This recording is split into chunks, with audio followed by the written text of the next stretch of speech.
যমুনার মহাসড়কে এই মুহূর্তে কিন্তু গাড়িতে আগুন জ্বলছে, এমনটাই কিন্তু আমরা দেখতে পাচ্ছি। উৎসুক অনেক মানুষ কিন্তু এখানে রয়েছে, তাদের সাথে আমি কথা বলার চেষ্টা করব। আসলে ভাই আপনি এই যে আগুন ধরার বিষয়টা গাড়িতে, এটা মানে কতক্ষণ আগে ধরছে বা কিভাবে ধরছে? এটা প্রায় আধা ঘন্টা হলো ধরছে, আধা ঘন্টা 40 মিনিটের মধ্যে ধরছে। পিছন থেকে একটা শব্দ হলো, শব্দের পরে আমাদের গাড়ির মাঝে ধোঁয়া, কিন্তু ধোঁয়ার মাঝে কিছুক্ষণের মধ্যে মানে দুই তিন মিনিটের মধ্যে পুরো বাস আগুন ধরছে। আমি হজের থেকে আসার লইছিলাম, আজকে প্রথম হজের থেকে আসে এই গাড়িতে আমাকে উঠে দিচ্ছে পাবনার গাড়িতে আমি 2 রেখাত নামাজও আদায় করছি বছর। আর ওই সময় গাড়ি চালাইছে, আর চালানো হাতে হাতে একটা আওয়াজ হইলো, আওয়াজ হওয়ার সাথে সাথে ধুমা গন্ধ, এর ভিতরে আগুন জ্বলে উঠছে। আসলে বলতে গিয়ে আমরা ভিতরে ছিলাম, ঘুমাইছিলাম, পিছন থেকে একটা বোম ফুটার মতো শব্দ, তারপরে এরকম হয়েছে। এটা কতক্ষণ আগে ঘটছে?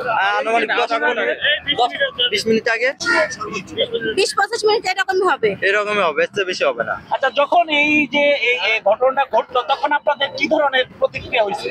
আরে নিঃশ্বাসই বন্ধ হয়ে যাচ্ছে, মনে হচ্ছে এই জীবনে আর বাঁচতাম না। আপনার ড্রাইভার তো পালিয়ে গেছে, দরজা আটকানো, ওরা তো কেউ খুলে দেয় না। কিভাবে আল্লাহ পাক যে বাঁচাই রাখেছে সবাইকে, আল্লাহর কাছে হাজার হাজার শুকরিয়া। ঘুমাইছা রয়েছি, হঠাৎ করে একটা শব্দ হইলে পিছেতে শব্দ হওয়ার সাথে সাথে আমরা গেটে আস্তে আস্তে এখন দেখতেছি পিছে আগুন ধরে গেছে অর্ধেক। পরে আমরা কোনো মতো খালি গেটটা খুলা সবাই বাড়াইছি, কিছু মানুষ জানালা দিয়ে বাইরে হয়েছে। হ্যাঁ, অনেকে এরকম জানালা দিয়ে বাড়াইছে। তো পিছেতে যে হঠাৎ করে কি হইলি কেউ বলতে পারে না।